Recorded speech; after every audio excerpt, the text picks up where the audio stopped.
మీలో చాలా మందికి నా తమ్నైల్ చూసి కోపం వచ్చి ఉంటుంది. అదైతే నేను ఖచ్చితంగా చెప్పగలను.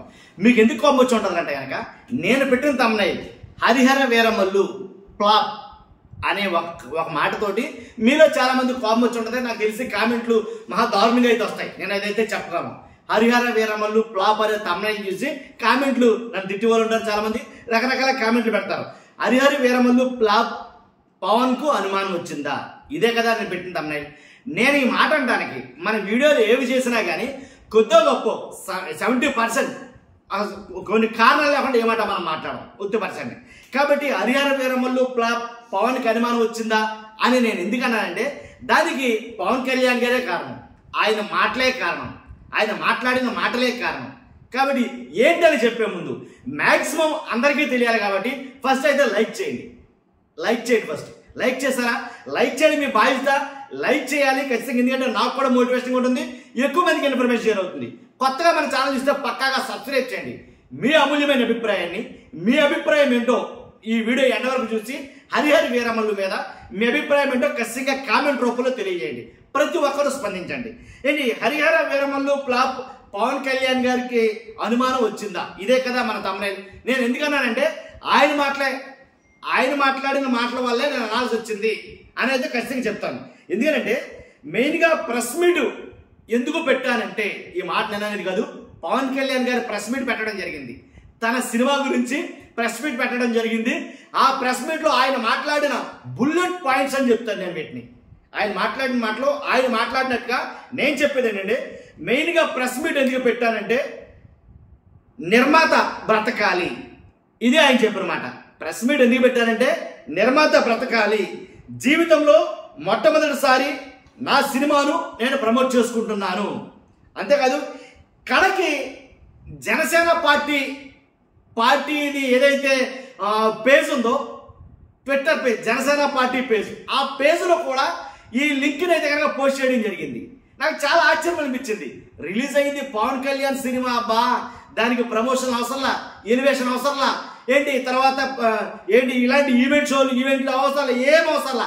రిలీజ్ అయింది పవన్ కళ్యాణ్ గారి సినిమా, మన మామూలుగా ఉండదు, సూపర్ డూపర్ బ్లాక్ బాస్టర్ హిట్టే, దాంట్లో ఎలాంటి డౌట్ లేదు. ఫస్ట్ నుంచి వస్తున్న అదే. కాబట్టి నేను ఖచ్చితంగా సినిమా బ్రతకాలి అని పవన్ కళ్యాణ్ గారు అన్నట్టే, నిర్మాత బ్రతకాలి అని పవన్ కళ్యాణ్ గారు అన్నట్టే సినిమా బ్రతకాలి అని కోరుకునే వాళ్ళు నేను ఒకడిని, దాంట్లో ఎలాంటి డౌట్ లేదు. కాకపోతే ఆయన మాట్లాడిన ఈ మాటలు చూస్తే అందరికీ ఆశ్చర్యం వేస్తుంది. ఎప్పుడూ మాట్లాడింది ఇలా మాట్లాడుతున్నారండి పవన్ కళ్యాణ్ గారు. ఆయన సినిమాలకి ఆయన ప్రమోషన్ చేసుకోవడం ఏంటి? ఎప్పుడూ లేదు కదా. ఏమన్నా అనుమానం వచ్చిందా అనేది నాకు కాదు, చాలా మంది కొట్టుంటది ఇది. కాబట్టి ఒకటి ఫస్ట్ ఆది తొలుతులోనో పెట్టింది తోలుగుడ్డనో సామెతోటి ఉంటుంది, తెలుసు కదా మీకు. ఏదైతే ఈ సినిమా అనుకున్నప్పుడు, హరిహర వీరమల్లు సినిమా అనుకున్నప్పుడు ఆ సినిమాని తీసుకొచ్చిన వ్యక్తి, ఆ స్క్రిప్ట్ అది క్రిష్ జాగర్లమూడి గారు ఫస్ట్ డైరెక్టర్. ఏం జరిగిందో తెలియదు, ఏం పడ్డారో తెలియదు, మొత్తానికి అది బయటకు రానివ్వలేదు. ఆయన అయితే కనుక బయటకు వెళ్ళిపోయాడు క్రిష్ జాగర్లమూడి గారు. సెకండ్ డైరెక్టర్ వచ్చి జ్యోతి కృష్ణ అని ఆయన డైరెక్ట్ చేశారు. కాబట్టి సినిమా హిట్ కదా, సినిమా హిట్టా కాదా అనేది నాకు తెలియదు. పవన్ కళ్యాణ్ గారు అన్నమాట సినిమా హిట్టా కాదని నాకు తెలియదు, సినిమా చేయాలని నాకు తెలియదు. కాకపోతే కనుక నేను మాత్రం నా ఎఫర్ట్ మాత్రం 100% పెట్టాను. ఎందుకు ఈ అనుమానం నాకు అర్థం కాల. తర్వాత సినిమా బయటకు వస్తుందా రాదా నాకు తెలియదు, అవుతుందా లేదా అని అనుమానం ఫస్ట్ నుంచి నాకు. అసలు ఈ సినిమా బయటకు వస్తుందంటే నాకు నమ్మకం లేదు అని కొన్ని మాట్లాడితే కనుక ఆయనే మాట్లాడారు. కాబట్టి ఒక మంచి సినిమా గురించి మాట్లాడటం అవసరమా లేదా అంటూనే సినిమా బాగోకపోతే ఎలాగో చూడాలి కదా అన్నట్టుగా ఆయన మాట్లాడారు.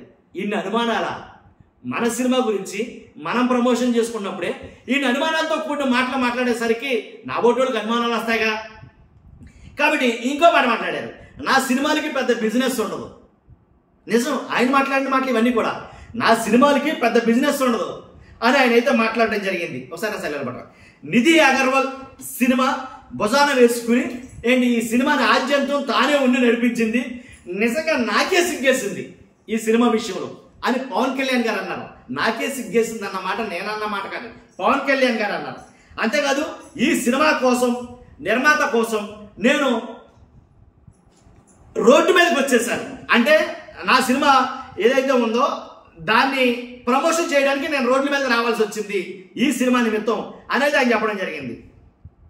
ఇలా వాడకాదు చాలా అయితే చెప్పడం జరిగింది. ఒక్కసారి ఆయన మాటలు కొన్ని. చాలా చిన్న స్థాయి నుంచి, చాలా చిన్న స్థాయి మేకప్ మ్యాన్ స్థాయి నుంచి బాయ్ గా స్టార్ట్ అంటే చిన్నప్పటి అసిస్టెంట్ గా స్టార్ట్ అయ్యి చాలా మంది మన సీనియర్ దర్శకులందరి దగ్గర పనిచేసి అంచెలంచెలుగా ఎదిగి నిర్మాత అయ్యి దర్శకుడు అయ్యి స్క్రీన్ ప్లే రైటర్ అయ్యి మీరు ఏమనాలంటే ఆయన మౌనంగా ఉంటారు. ఎవరు ఎన్ని ఇబ్బందులు పెట్టినా మౌనంగా ఉంటారు. ఆయన మౌనం ఒకసారి నాకు విపరీత అసహనాన్ని గురి చేసేస్తాను. ఏదైనా మాట్లాడాలంటే ఎవరు ఇబ్బందులు పెట్టి ఏం ఎదురు తిరిగారు ఏంటంటే ఇలాంటి ఏం చేయాలి. ఇంకా ఇలాంటి వ్యక్తికి ఆయన మౌనం నన్ను ఇలా రోడ్ల మీద వచ్చి మీ దగ్గర ముందుకు నుంచోబెట్టాను. అంటే అంటే ఏంటంటే చెప్తారు ఆయన మౌనం అంటే రమణ మహర్షి నుంచి బాగా నేర్చుకుంటున్నారు. మౌనం అనేది సమాధానం.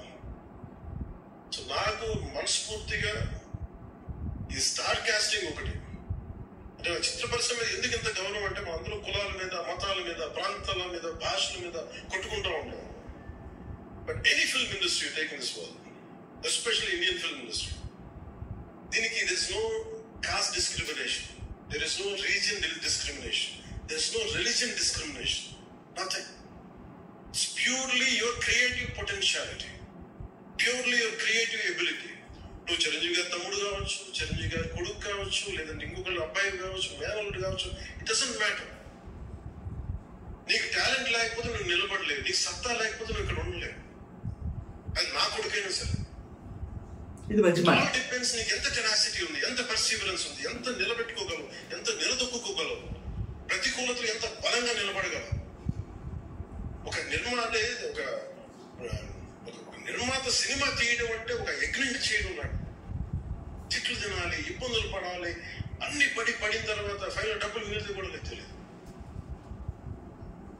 ఇలాంటి పరిస్థితుల్లో నాకేమనిపించిందంటే ఈయన పడ్డ కష్టం చెప్పాలనిపించింది. ఈరోజు ప్రెస్ మీట్ తాలూకు ముఖ్య అంశం ఒక చిన్న స్థాయి నుంచి వచ్చిన వ్యక్తి నిర్మాతగా ఎదిగి ఆయనకున్న పాపం ఆయన మంచితనం ఆయన్ని శాపం ఇంకా అవ్వకూడదని చెప్పి ఒక ఉద్దేశంతో ఆయన మంచితనం చెప్పాలి, ఆయన ఒక మంచి సినిమా చేశారని చెప్పడానికి నేను ఈ రోజున మీ ముందుకు వచ్చాను.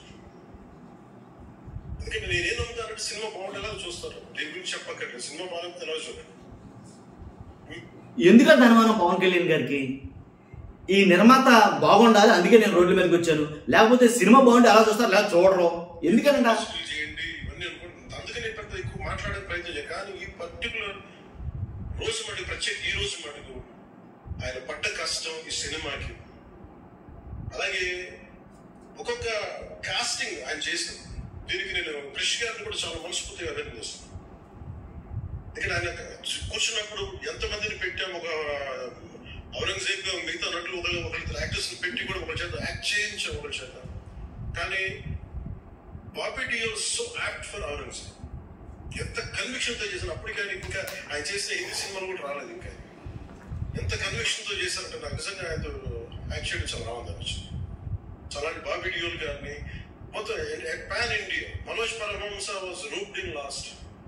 ఇంకా సినిమా ఎట్లా మనం అయిపోవాలి, నేను పాలిటిక్స్కి వెళ్ళిపోయిన తర్వాత డిప్యూటీ సీఎం బాధ్యతలు తీసుకున్న తర్వాత అందరికీ అయిపోయింది, సినిమాలు చేయలేడు ఇతను ఎలా చేస్తాడంటే నాకు తెలుసు కష్టం.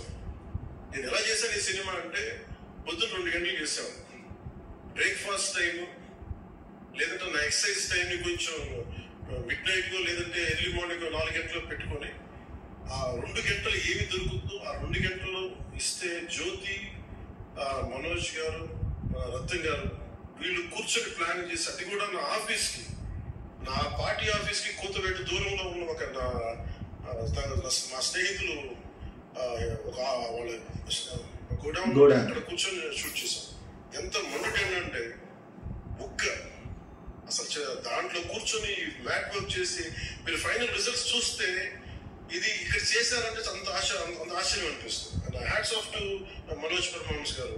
అండ్ ఈ సీన్స్ అన్నిటికీ ప్రీ విజువలైజేషన్, ప్రతి సీన్ చేయబోయే ముందు అసలు నాకు ఏమనిపించింది అంటే సినిమా చేయగలమా లేదన్న పరిస్థితుల్లో జ్యోతి కృష్ణ గారు ముందుకు వచ్చి నాతో మాటలు ఏం చెప్పలేదు. ఇది ఇలా చేస్తాం ఇలా చేస్తాం ఏం చెప్పాలా. ఏమి చేయబోతున్నాడో ఎవ్రీథింగ్ వాజ్ ప్రీ విజువలైజ్డ్. ఈ సీన్ ఇలా ఉండబోతుంది, ఈ చేయబోయే సీన్ ఇలా ఉండదు. నాకు దాని మీద ఆత్మవిశ్వాసం కలిగింది.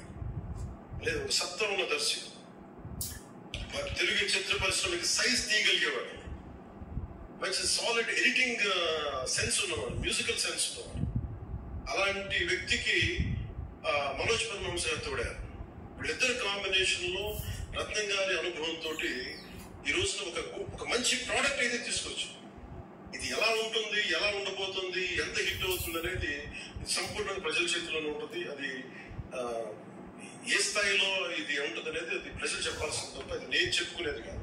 బట్ నా వరకు నేను ప్రత్యేకించి నేను వ్యక్తిగతంగా చేసింది సినిమాకి అపార్ట్ ఫ్రమ్ యాక్టింగ్ కాంట్రిబ్యూషన్, నేను ఏ సినిమా చేసినా ప్రతి సన్నివేశంలోనూ ప్రతి సాంగ్ అండ్ డాన్స్ లో కూడా కొన్నిసార్లు నేను చేయలేక, నేను ఒక రిలక్టెంట్ యాక్టర్ ఎలాగో టెక్నీషియన్ గా కూడా నాకేంటంటే సుస్వాగతం సినిమాలో అదేనండి అలా మాట్లాడుకుంటూ వచ్చారు ఆయన. కాబట్టి అంటే ఆయన సినిమా మీద ఎందుకో కావలసినంత హోప్ అయితే లేదేమో అని ఆయన మాట్లాడిన మాటల తీరు ఆద్యాంతం చూస్తే కనుక అలా అనిపించింది. కాబట్టి చూద్దాం, ఖచ్చితంగా సినిమా సక్సెస్ అవ్వాలి, పవన్ కళ్యాణ్ గారి సినిమా ఆడాలని కోరుకుందాం. ఇంకొకటి బెస్ట్ థింగ్ ఏంటంటే ఈ సినిమాలో రాజకీయం మాటలు, అంటే ఈ సినిమా ప్రెస్ మీట్ లో రాజకీయంగా ఏమి మాట్లాడలేదు పెద్దగా. ఎక్కడో అంటే ప్రతిపక్షాలు నేను హెలికాప్టర్ వేసుకుని వెళ్ళి షూటింగ్లు చేస్తున్నాను అని నన్ను తిట్టుకున్నా సరే అన్న 1-2 మాటలు తప్ప సినిమాకి రాజకీయాలకి సంబంధం లేకుండా ప్రెస్ మీట్ అయితే జరిగింది. అలా జరుగుంటే కనుక, ఒకవేళ రాజకీయాలు మాట్లాడుంటే కనుక ఈ సినిమాను కూడా ఖచ్చితంగా బాయ్కట్ అని అందరేమో. సో అలాంటి పరిస్థితి అయితే లేదు. చూస్తున్న మీరు అందరూ మీ అభిప్రాయం ఖచ్చితంగా కామెంట్ రూపంలో తెలియజేయండి. ఫస్ట్ అయితే లైక్ చేయండి, అలాగే మిమ్మల్ని ఏమైనా అభిప్రాయాన్ని కామెంట్ రూపంలో తెలియజేయండి. Thank you very much.